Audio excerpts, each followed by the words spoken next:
Fala, meus amigos, Bruno Alves aqui, e esse talvez seja o estudo mais completo que eu já coloquei aqui. Eu peço a vocês que antes de qualquer preconceito, antes de qualquer coisa, vocês prestem atenção nesse vídeo, assiste até o final antes de fazer qualquer comentário, porque talvez seja o estudo mais completo que eu traga aqui nesse canal nos últimos tempos, tá? Vai entrar para a playlist O Despertar da Sã Doutrina, então peço atenção antes de você fazer qualquer coisa. Escute, assista até o final sem preconceito. Se eu pudesse dar um conselho a vocês, o Messias falou que a porta é estreita. Ele é a porta. Se você bater na porta, você encontrará pastagem. E se a porta é estreita, a gente vive num mundo em que a gente tem, por exemplo, o judaísmo, o catolicismo, o protestantismo que seguem Jeová, né? Então, a porta seria larga. Todo mundo que está seguindo essas divindades está numa porta larga. Essa divindade. Porque vai entrar muita gente no reino. E ele falou que a porta é estreita.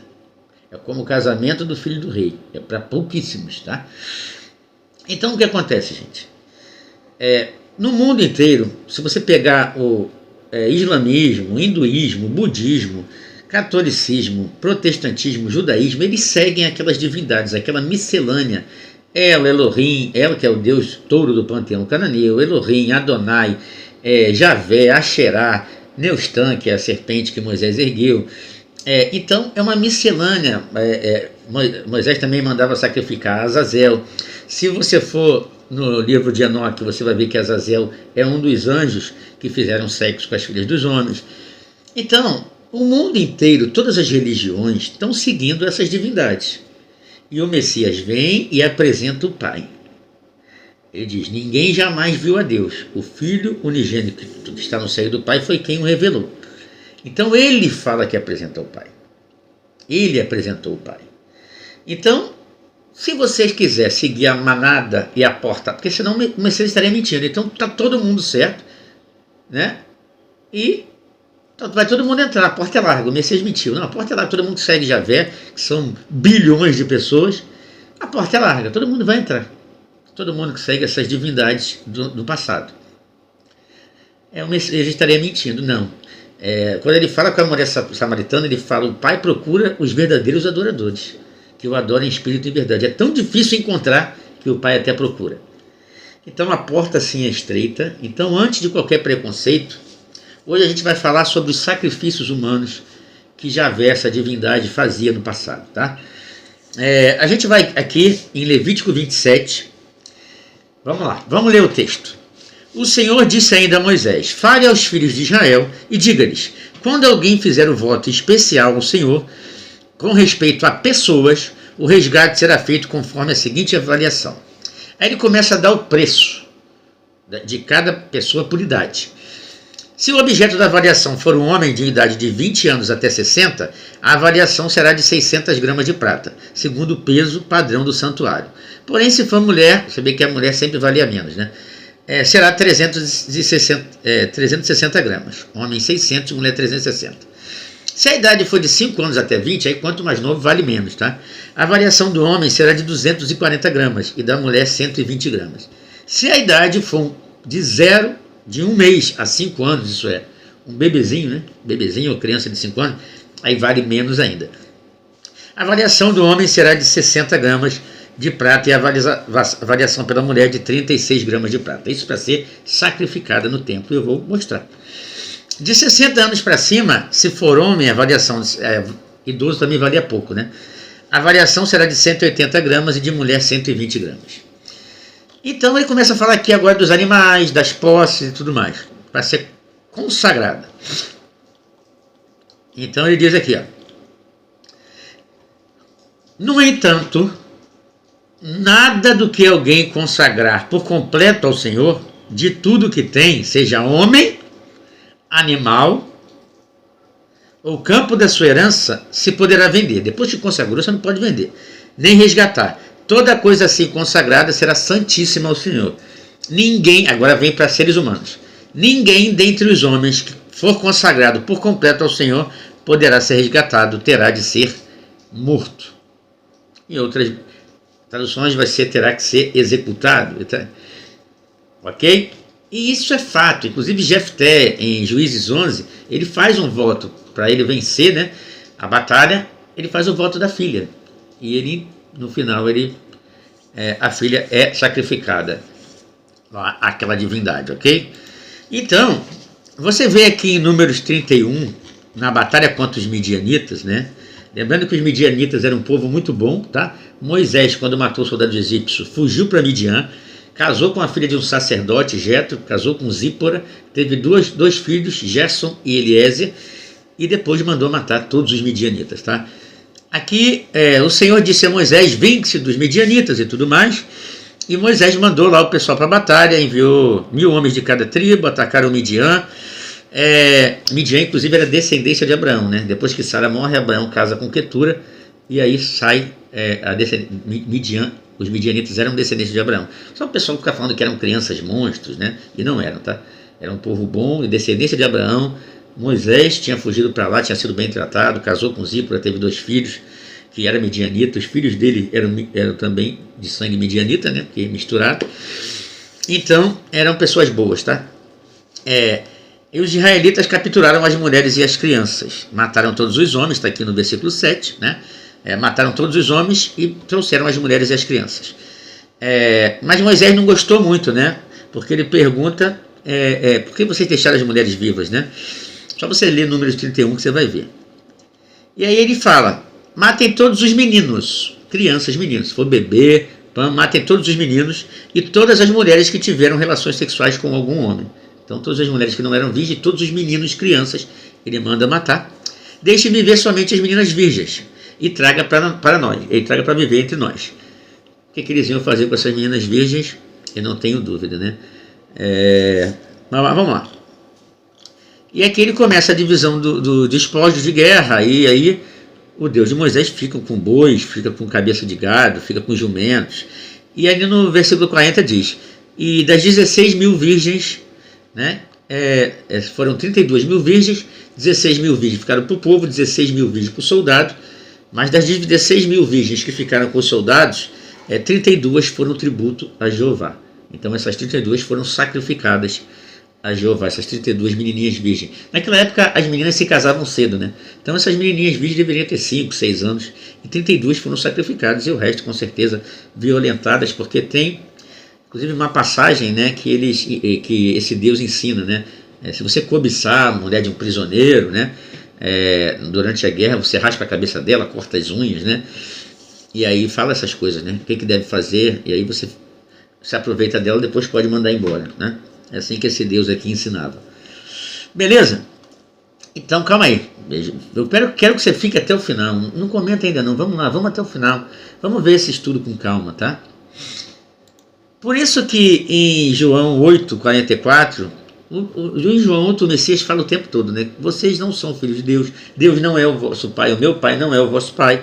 Sempre ele falava vossa lei, vosso pai, vós, vossos pais. Ele nunca se incluía, né?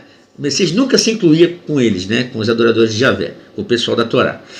Então ele diz, vós tendes por pai o diabo e quereis satisfazer os desejos de vosso pai. Ele foi homicida desde o princípio e não se firmou na verdade, porque não há verdade nele. Quando ele profere mentira, fala do que lhe é próprio, porque é mentiroso e pai da mentira. Então ele fala para os doutores da Torá que adoravam Javé, que eles tinham por pai o diabo, que era homicida desde o princípio, e você vê que realmente ele era homicida e também não se firmava na verdade, porque sempre mandava fazer uma coisa e depois mandava fazer outra. Não terás imagem de fundição, construa uma serpente de bronze, em homenagem a Neustã, né? Não matarás, depois mandava matar, como eu mostrei aqui. Então, ele não se firma na verdade, né? Como o Messias diz aqui, tá? Então, em Êxodo, é claro isso, que consagrar ao Senhor é morte, que diz aqui, ó, assim diz o Senhor, o Deus de Israel, cinja-se cada um com sua espada, percorra o acampamento de uma extremidade a outra e mate o seu irmão, o seu amigo e o seu vizinho. Depois que eles fizeram o bezerro de ouro, né? Os levitas fizeram conforme Moisés ordenou, e naquele dia morreram cerca de 3.000 do povo. Então Moisés diz, hoje vocês consagraram ao Senhor, pois cada um pôs contra seu filho, teu irmão. Então aquele Deus mandou matar filho, irmãos, amigos, vizinhos, e Moisés falou, vocês consagraram ao Senhor. Então lá na Bíblia, quando fala consagrar, é matar, é sacrificar, é É isso, está consagrar a Javé, é isso. Consagrar qualquer pessoa. Por isso que lá em Levítico 27, toda pessoa consagrada ao Senhor deve ser morta, para ser sacrificada no templo. Onde estava a tenda, lá onde estavam as coisas, né? Em 1 João, o pessoal fala, não, mas isso era naquela época, porque era tempo de guerra, né? Era tempo de guerra, tinha que ser assim. Não é. Em 1 João 3, 11 diz assim, ó, porque a mensagem que ouviste desde o princípio é esta, que nos amemos uns aos outros. Essa é a mensagem. É a lei que foi escrita não com tinta em tábuas de pedra, mas a lei que foi escrita em nossos corações, nos corações humanos. Porque a mensagem que ouviste desde o princípio é essa, que nos amemos uns aos outros. Não segundo Caim, que era do maligno e assassinou seu irmão. Lembra que eu acabei de ler em Êxodo que Javé mandou matar o irmão, os filhos? E aqui em 1 João diz que é do maligno quem mata seu irmão. Então a mensagem que ouviste desde o princípio é esta, que nos amemos uns aos outros. Então não tem essa que antes era uma coisa, agora é outra. Não existe isso, tá, galera? Em João 3, agora eu vou começar a trazer o Messias contra Moisés. O Messias falando as coisas contra Moisés. Porque eu vi alguns exegetas dizendo, né, que falou assim, ó, e como Moisés levantou a serpente do deserto, assim importa que o Filho do Homem seja levantado. Aí essa pessoa está falando que isso é uma equivalência que o Messias está fazendo, mas não é. O Messias está fazendo uma contraposição. Sempre ele fez isso com Moisés. Olha só, eu vou mostrar aqui no texto, tá? E como Moisés levantou a serpente no deserto, assim importa, é necessário.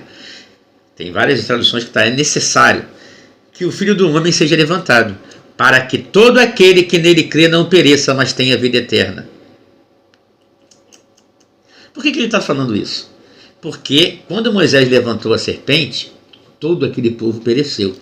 E isso você encontra em Números 26, 65. Todos os israelitas morreram, sobrando apenas Caleb, tá? E Josué, filho de Naum, porque o Senhor tinha dito àqueles israelitas que eles morreriam no deserto, e nenhum deles sobreviveu, exceto Caleb, filho de Jefoné, e Josué, filho de Naum. Então, os que confiaram na serpente de Moisés, no julgamento de Moisés, todos pereceram. Agora, o Messias faz aqui uma contraposição. Como Moisés levantou a serpente do deserto e todos pereceram, como que ele quiser, tanto que depois ele vai concordar com isso. Moisés levantou a serpente do deserto, todos morreram. Assim importa que o Filho do Homem seja levantado para que todo aquele que nele crê não pereça, como aqueles lá pereceram, porque confiaram no julgamento de Moisés, mas tenha vida eterna. Ok? Porque Deus amou o mundo de tal maneira que deu seu Filho unigênito, para que todo aquele que nele crê não pereça, mas tenha vida eterna. Mas assista até o final, tá, galera? Calma, antes de comentar, calma. Aí, de repente, sua pergunta vai estar aqui nesse vídeo, tá? Então, espera, não comenta agora não, assista até o final. Então, você viu em Números que eles pereceram por confiar em Moisés, e no Messias você terá vida eterna. Tanto que o Messias fala assim também, outra comparação com Moisés. Vossos pais comeram o maná do deserto e morreram. Este é o pão que desce do céu, para que todo o que dele comer não pereça. Por que ele está falando isso? O pessoal que confiou em Moisés, no Javé, eles comeram maná, que eles diziam, inclusive, que secava a alma deles. Esse maná seca a nossa alma, né? Eles confiaram e morreram. Ele está fazendo uma equivalência? Não, ele está fazendo uma contraposição. Vossos pais, eles falam, quem não fala nossos pais, né? Ele não se encaixa ali, você já reparou? Mais uma vez, vossos pais comeram o maná do deserto e morreram. Este é o pão que desceu do céu. Ele agora, para que todo aquele que comer não pereça. Eu sou o pão vivo que desceu do céu. Se alguém dele comer, terá vida eterna. Quem confiou em Moisés, no maná que Moisés mandou, tanto que ele diz aqui, ó, em outro texto, deixa eu ver onde é, João 6, 30, ele fala, no 32, na verdade vos digo, Moisés não vos deu o pão do céu, mas meu Pai que vos dá o pão do céu. Quem confiou na serpente de Moisés, quem confiou no pão, pereceu. E ele está falando, não, comigo não. Se vocês vierem comigo, vocês terão vida eterna. Mas infelizmente tem muita gente indo atrás de Moisés. Muita gente não. a maioria do mundo indo atrás dessas divindades do passado. Por isso que ele disse que a porta é estreita e você tem que bater.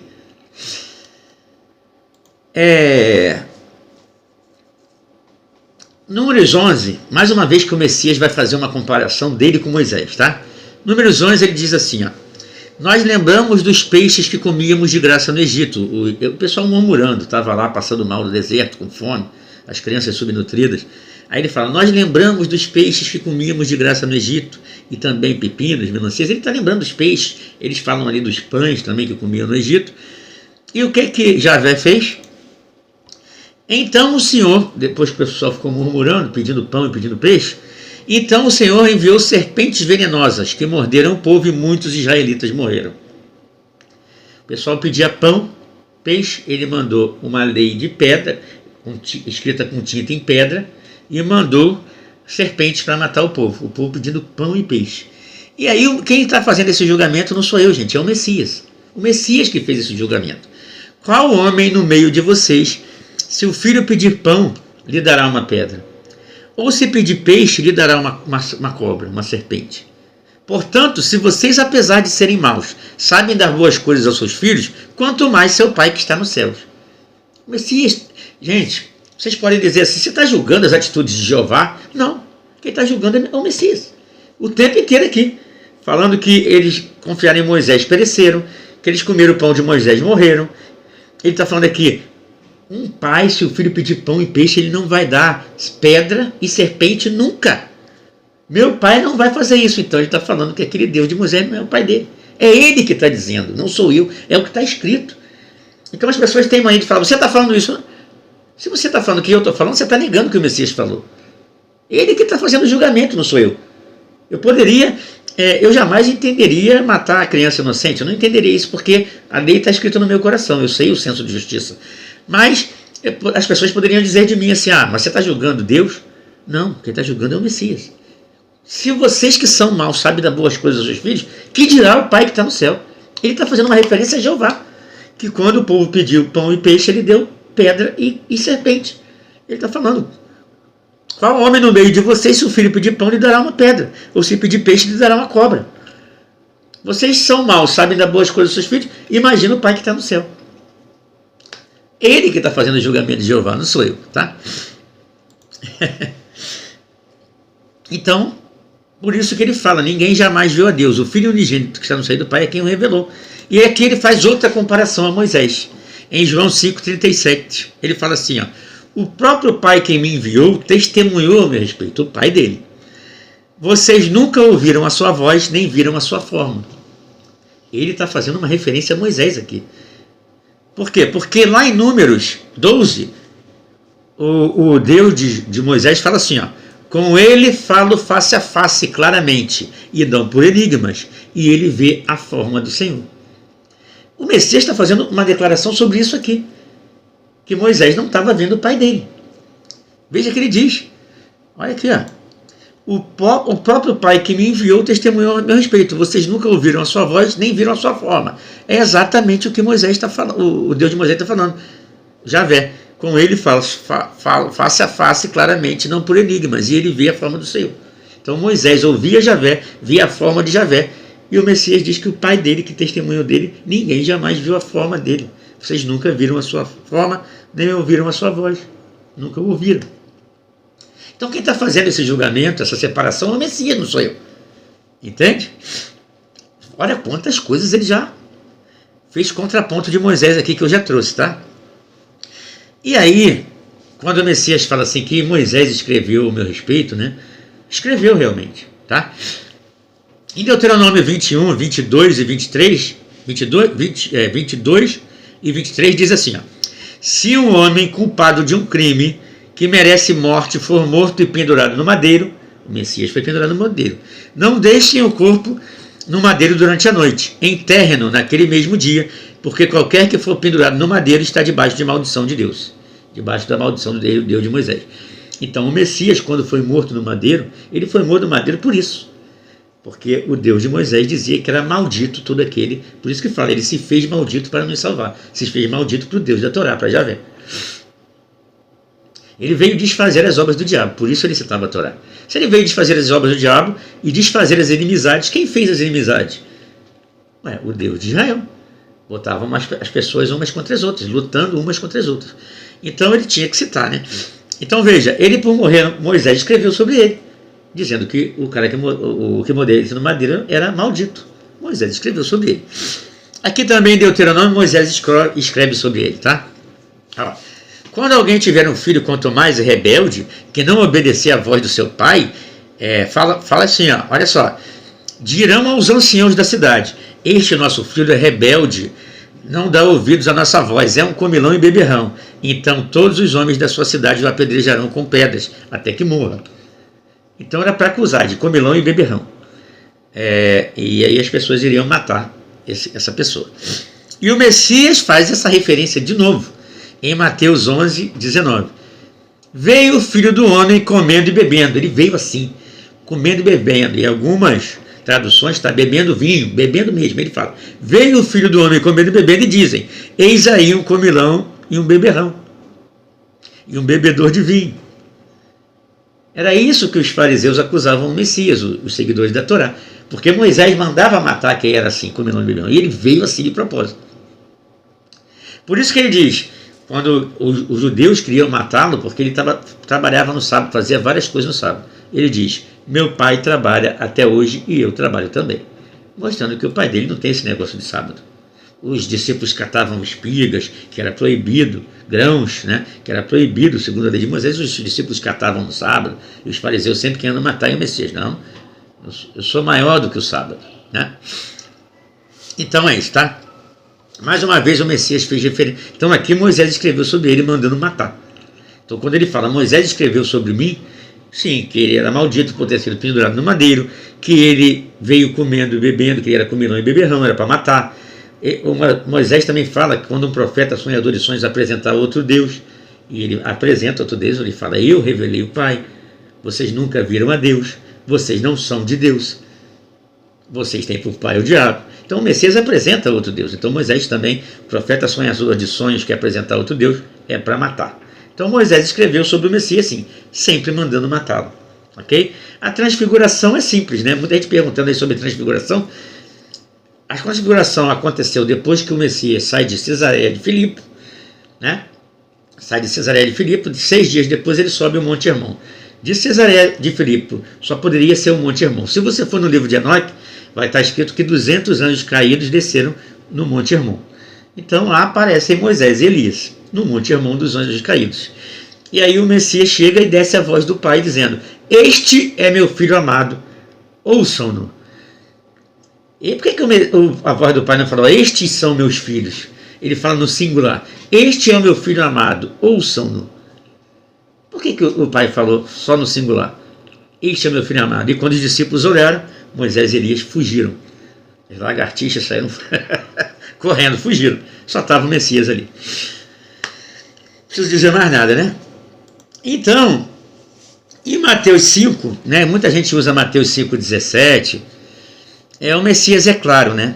Ele fala assim, fala das bem-aventuranças. Bem-aventurados os mansos, bem-aventurados os limpos de coração, bem-aventurados os misericordiosos, o que tem sede de justiça.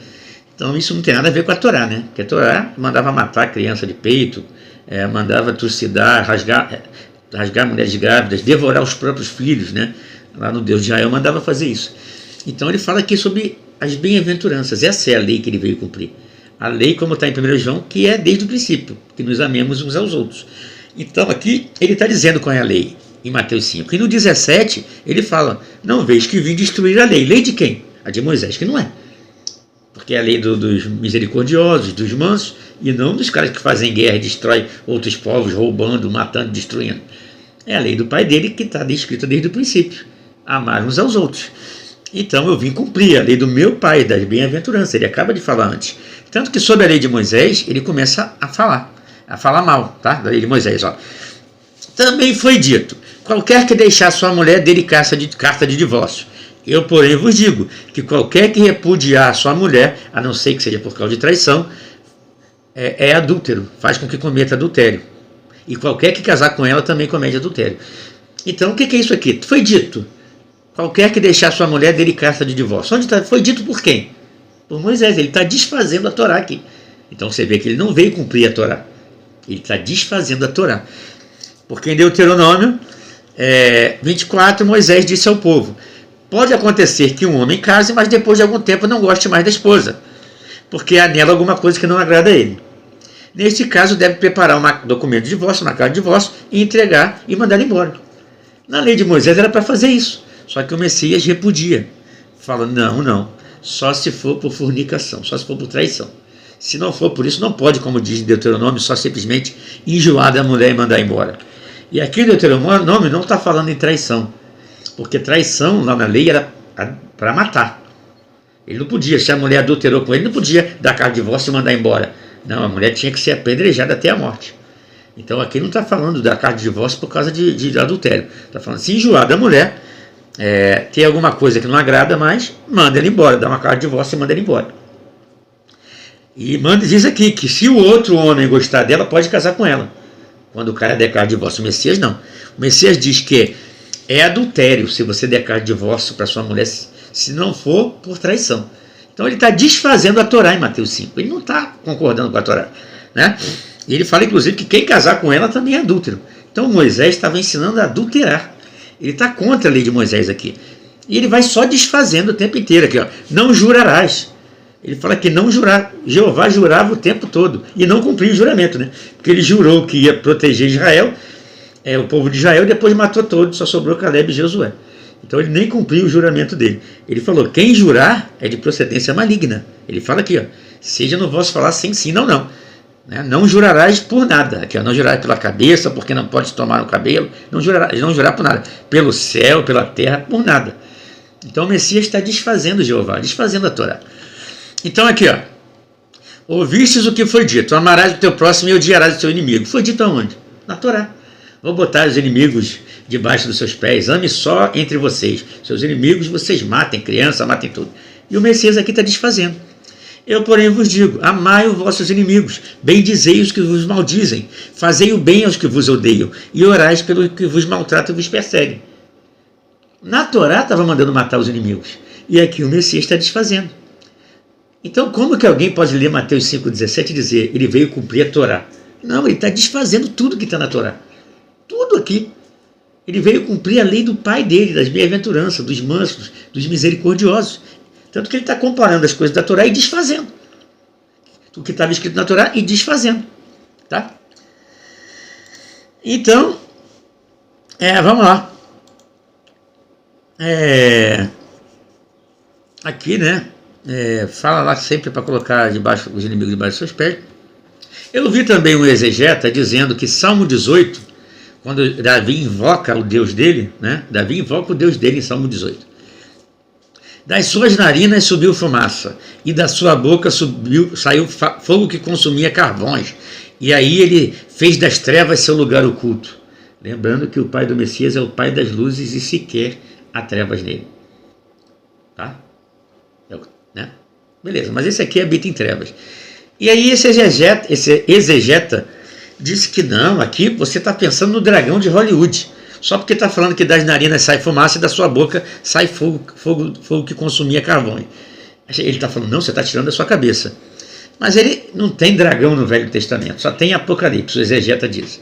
Porém, se eu for em Neemias 2,13, diz assim, ó, de noite saí pela porta do vale na direção da fonte do dragão e da porta do esterco, examinando o muro de Jerusalém.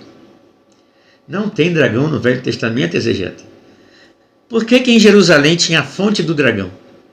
Jerusalém estava homenageando quem? Em Neemias 2,13. Por que tinha uma fonte do dragão em homenagem a quem? Será que é o Senhor que Davi invocou? Que das suas narinas sobe fumaça e da sua boca sai fogo devorador? E que habita em trevas, faz das trevas seu lugar oculto? Tem dragão sim, exegeta, no Velho Testamento. Inclusive Jerusalém tinha fonte em homenagem ao Deus deles. Tá? Então, gente, por isso que em Atos 7, Estevão sempre diz, né, que eles ergueram o tabernáculo de Moloque, que a lei foi entregue por anjos. anjos caídos, e não pelo Pai. A lei foi entregue por intermédio de anjos. E vocês erguestes o tabernáculo de Moloque, que era o deus que recebia sacrifício de crianças e tudo mais. E a estrela do deus Renfã, que inclusive é o que está na estrela de Israel até hoje. Eram os deuses que eles adoravam. E a confirmação disso está em Jeremias. Porque o Deus de Jeremias já não era mais o Deus de Moisés. Porque em Jeremias 7, 22 diz: porque nunca falei a vossos pais no dia em que os tirei da terra do Egito, nem lhes ordenei coisa alguma acerca de holocaustos ou sacrifícios. O Deus de Jeremias já diz que nunca pediu, desde que tirou da terra do Egito. Então ele já fala que eles nunca tiveram com ele. Eles sempre tiveram com Moloque e Renfã, Moisés, toda aquela galera. Está aqui, ó. E esse aqui também é outro Deus que manda devorar a criança, o Deus de Jeremias. Então aquilo lá são anjos caídos tomando conta da humanidade. É Moloque, Renfã, El, do panteão cananeu, Elohim, Asherá, esposa de Javé, que todos seguem hinduísmo, judaísmo, catolicismo, protestantismo, todos eles seguem essas divindades. Adonai, todos eles seguem essas divindades, cara, do passado, os anjos caídos que desceram aqui. O Messias vem para desfazer essas obras, para desfazer as inimizades, desfazer as obras do diabo e apresentar o Pai das luzes, que não muda e nele não há sombra de variação. Entendeu? Então eu acho que fica bem claro, né? Mas é isso, gente. É aquele negócio. Quem quiser seguir a manada, achar que a porta é larga e que todo mundo está certo, seguindo aquelas divindades do passado, aqueles anjos caídos que desceram aqui, beleza, pode ir, né? Segue lá. Mas o Messias diz que a porta é estreita e poucos passarão por ela. E ele é a porta. Tem que bater, tá? Aí você vai achar a pastagem. É isso, gente. Um abraço e até a próxima.